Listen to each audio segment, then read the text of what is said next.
Сәлеметсіздер ме оқушылар? Бүгін біз әдебиеттен оқу пәні бойынша Есентай Ерботиннің даңғой мысалымен танысамыз. Сабағымыздың мақсаты мұғалімнің көмегімен көркем шығарма үзіндісін басқа үлгідегі иллюстрация, мультфильм нұсқасымен салыстырамыз. Сөйлеу барысында мақал-мәтелдерді, вербалды емес тілдік құралдарды қолданамыз. Оқушылар, бақша кластерін құрастырайық. Бақшада қандай көкөністер өседі? Қауын, қарбыз, сәбіз, қырыққабат, көптеген көкөністер өседі екен. Оқушылар, мен сендерге жұмбақ жастырам. Жұмбақтың шешімін тапсаңдар, бүгінгі сабағымыздың тақырыбы шығады. Бұдыр-бұдыр киімді, жесеңіз болар тиімді. Келесі жұмбағымыз: жесең қытырлайды, жусаң пытырлайды. Олай болса балалар, бүгінгі сабағымыздың тақырыбы қияр екен. Қияр асқабақ тұқымдасына жататын бір жылдық көкөніс дақылы, жарық, ылғалды және жылы жерлерде жақсы өседі. Суыққа төзімсіз. Қиярдың дәрілік қасиеттері адамға ежелгі заманнан мәлім. Қияр шырынын судың орнына ішуге болады деп айтылған. Терінің күйген немесе зақымдалған жерін қиярды қою арқылы емдеген. Мысалды түсініп оқы. Даңғой. Көрінбей көзге бір қияр қалтарыста қалыпты. Көңілінде зор қиял маңайға жар салыпты. Қарамай суық жауынға, қар түскенше мен өсем. Қарбызбенен қауынға қайтсем дағы теңесем. Үстемелеп салмағым алып болам, мен болам. Топырақтың бір нәрін тататын тек мен болам. Деді байғұс күрсініп, даңғойланды, мақтанды. Жүйрек белік қырсығы барлық сырын ақтарды.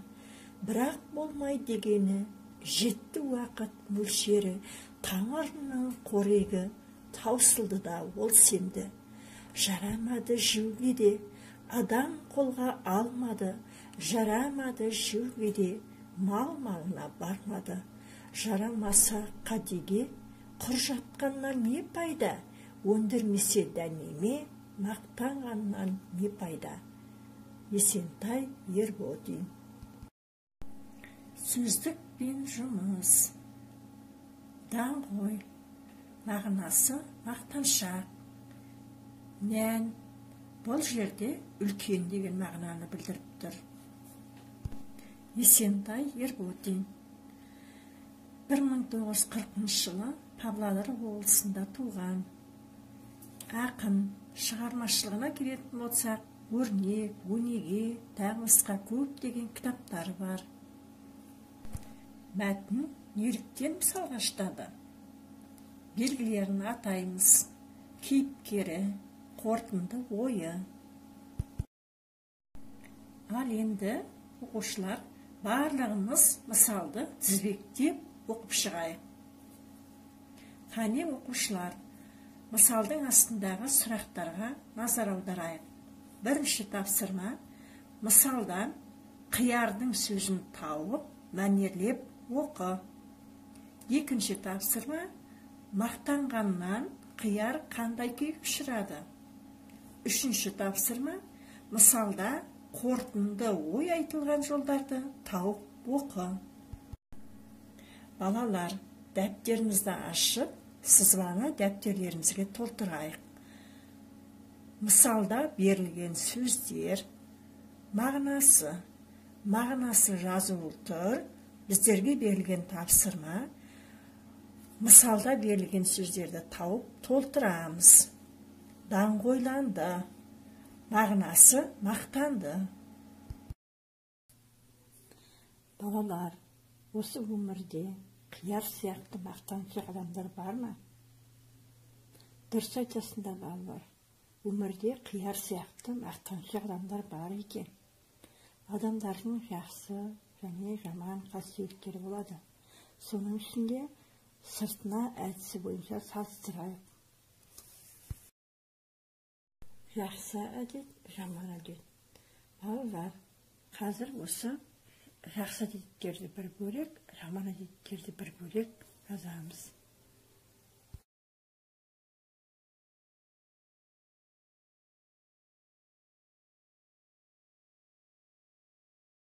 Өте тамаша балалар. Адамның жаман және жақсы қасиеттерін жақсы көрсетіңдер.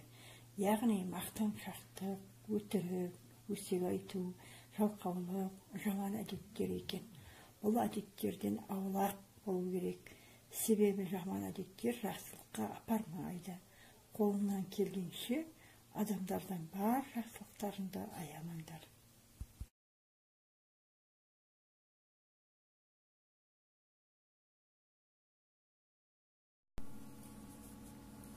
Тапсырма. Бірінші, мысалдың соңғы шумағына көңіл бөліп, оның неге жататынын анықта.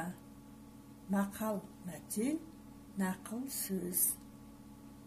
Екінші, қалтарыс сөзін қатыстырып, сөйлем бойла. Үшінші тапсырма, даңғой сөзіне сөйлем бойла. Төртінші тапсырма, өзіңді мақтап айтып көр. Бесінші тапсырма, досыңды мақта. Алтыншы тапсырма, даңғой қиярдың іс әрекетіне өз көзқарасыңды білдіріп көр. Жаңа сабақты қорытындылау. Не өтілді? Нені үйрендік? Мәтін неліктен мысалға жатады?